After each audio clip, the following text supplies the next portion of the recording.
Salut, c'est Christian du blog de Best Buy et dans mes mains, j'ai le plus récent appareil de Google, le Pixel 7a. Si vous me suivez depuis un certain bout de temps, vous savez que j'apprécie particulièrement la gamme des Pixels parce qu'on a un Pixel sans surcouche. Donc, c'est exactement ce que Google pensait quand ils ont créé le système d'exploitation. Donc, beaucoup moins lourd, beaucoup moins de choses là, inutiles. Ben, toujours selon mon appréciation. Puis, ben, l'avantage majeur, c'est qu'on a souvent les mises à jour en premier parce que c'est un appareil de Google. Vous avez depuis 2 ans, depuis le Pixel 6, on a maintenant le propre processeur de Google, le Tensor.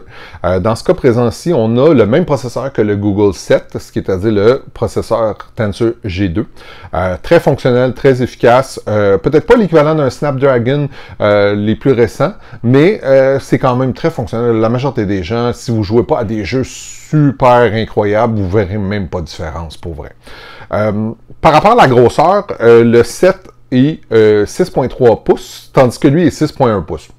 On ne verra pas grande différence. L'écran en tant que tel est le même, offrant une résolution très similaire de 1080 par 2400 pixels. Puis, on a également même 90 Hz pour le taux de rafraîchissement. Dans les différences, je dirais, il y a à l'arrière, le fond n'est pas en verre, ce que personnellement je trouve est une très bonne chose. Et la barre de caméra n'a que 2 caméras. Encore une fois, moi j'apprécie beaucoup ce design que Google utilise. Je trouve que c'est très fonctionnel, c'est très bien fait. On a sous l'écran le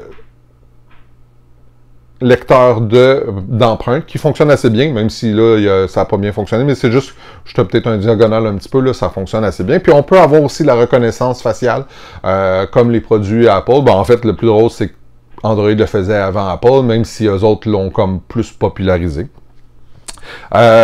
C'est donc, tu sais, un petit appareil, même s'il n'est pas si petit que ça.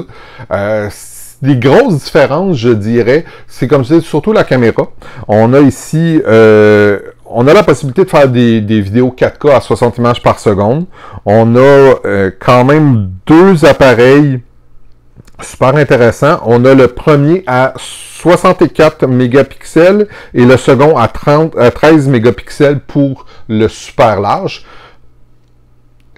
C'est en masse. C'est vraiment en masse. Puis les photos qui sont prises avec ça sont super belles. Pour vrai, là, moi, ça fait des années que je dis Pixel, Google a vraiment le tour pour faire ces photos. C'est sûr et certain que on va tous s'entendre qu'il y a beaucoup d'intelligence artificielle utilisée par après pour essayer d'avoir des plus belles images. C'est normal, faut vivre avec, mais ça donne quand même un résultat super intéressant qui fait que on n'a pas le goût de retravailler nos photos après les avoir prises. Puis même en basse luminosité, c'est vraiment super bon.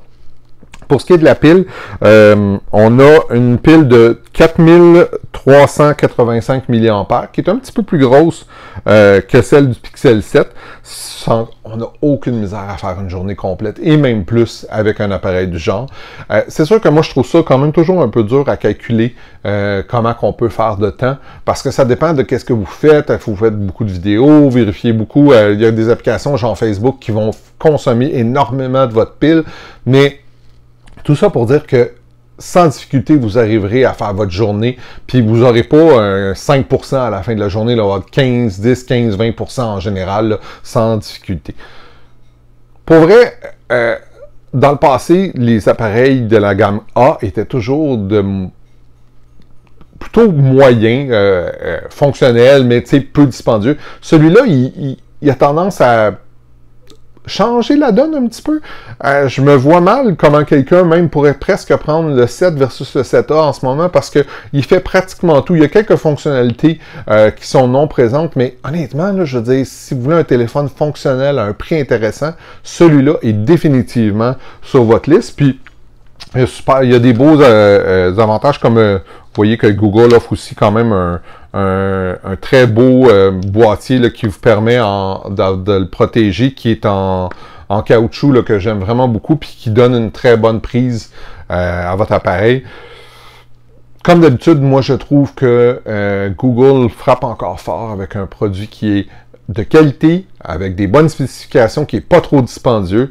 Je vous conseille fortement de regarder, là, si vous voulez un téléphone Android, ça vaut vraiment la peine. Si pour vous, c'est pas important d'avoir le top of the line, le plus puissant, etc., je pense que c'est un choix qui est super intéressant. Puis, comme d'habitude, ben, si vous voulez avoir un peu plus d'informations sur l'appareil, ses spécifications, les quelques fonctions que vous n'avez pas versus l'autre, je vous invite, comme d'habitude, à lire mon test qui est disponible sur le blog de Best Buy. Merci.